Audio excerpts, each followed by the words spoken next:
Jack Mercer had spent 10 years building his dream cabin in the mountains. It was quiet, private, and far away from city politics.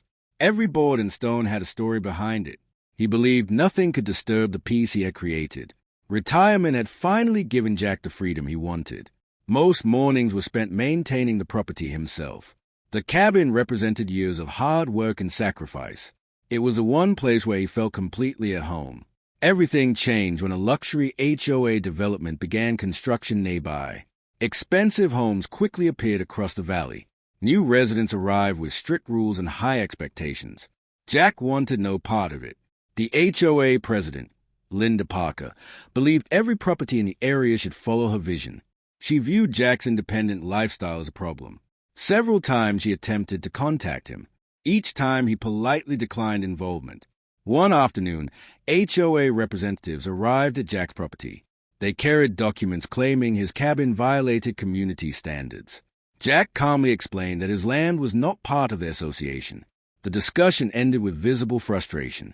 To avoid future disputes, Jack reviewed all of his property records. The documents clearly showed his land was independent. There were no HOA agreements attached to the property. Legally, their authority ended at his fence line. Meanwhile, HOA leadership held private meetings about the cabin. Some members argued they should leave Jack alone. Others believed the property damaged neighborhood appearances. Linda pushed for stronger action. A week later, Jack left town for a short trip. He planned to visit an old friend and return in 2 days. Before leaving, everything around the cabin appeared normal. He had no reason to worry. During Jack's absence, decisions were made behind closed doors. Contractors received instructions regarding a structure that supposedly violated regulations. Very little effort was made to verify ownership rights. The mistake would soon become very expensive. Construction equipment was scheduled for the following morning. Workers believed they had proper authorization. None of them knew the true legal situation. They were about to become part of a major disaster. Early the next morning, construction vehicles entered Jack's property. The crew believed they were removing an unauthorized structure. Nobody questioned the paperwork they had received. The operation began immediately. Mike Dawson reviewed the authorization forms one final time. Everything appeared official at first glance. With deadlines approaching, he chose not to delay the project. That decision would soon haunt him. The bulldozer moved forward and struck the side of the cabin. Years of craftsmanship collapsed within seconds. Wooden beams cracked and splintered across the ground. The destruction continued throughout the morning. By noon, most of the cabin was gone. The crew paused occasionally to clear debris. Several workers felt uneasy about the project. Something about the situation didn't seem right. Hundreds of miles away, Jack received a phone call from a concerned neighbor. At first, he thought it was a misunderstanding.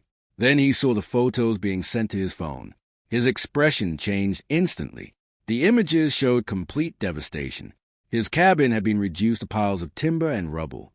Years of memories were scattered across the ground. Jack immediately turned his truck around. The drive back felt longer than ever before. Questions raced through his mind. Who authorized this? Why hadn't anyone verified ownership? He was determined to find answers. Back at the property, cleanup operations continued. Workers believed the job was nearly complete. No one realized the homeowner was only minutes away. The atmosphere remained calm. When Jack finally arrived, he could barely recognize the land. The cabin was gone. Dust covered everything he had built. The sight was almost unbelievable. Jack approached the foreman and demanded an explanation. Mike showed him the paperwork he had received. Within seconds, Jack spotted multiple legal errors. The situation became tense. Jack compared the authorization forms with his own records. The property descriptions didn't even match. The contractors slowly realized something was wrong. Concern spread across the site. The crew immediately stopped all work. Questions began flying in every direction. Nobody wanted responsibility for what had happened. The mood shifted from confidence to panic. Then Jack revealed something nobody expected. He opened his jacket and displayed his law enforcement credentials. The workers stayed in complete disbelief. Everything suddenly became much more serious. Mike's face turned pale almost immediately. He realized they had destroyed the home of an experienced law enforcement officer. Every mistake now carried far greater consequences. Silence filled the site. Jack stepped aside and made several important calls. He carefully documented the entire scene. Photos, videos, and paperwork were collected as evidence. The process had officially begun. Later that day, investigators arrived at the property. They examined documents and interviewed witnesses. Every detail was recorded. The evidence quickly painted a troubling picture. Meanwhile, Linda Parker received unexpected news. The homeowner was not only independent from the HOA, he also possessed extensive legal documentation supporting his position. Her confidence began to fade. As attorneys reviewed the situation, the seriousness became impossible to ignore. The HOA had acted without proper authority. Critical verification steps had been skipped. Liability concerns grew rapidly. Although the cabin was gone, Jack remained determined. Buildings could be rebuilt. What mattered now was accountability. He intended to pursue every available legal option. As the sun disappeared behind the mountains, a new chapter began. The destruction had changed everything.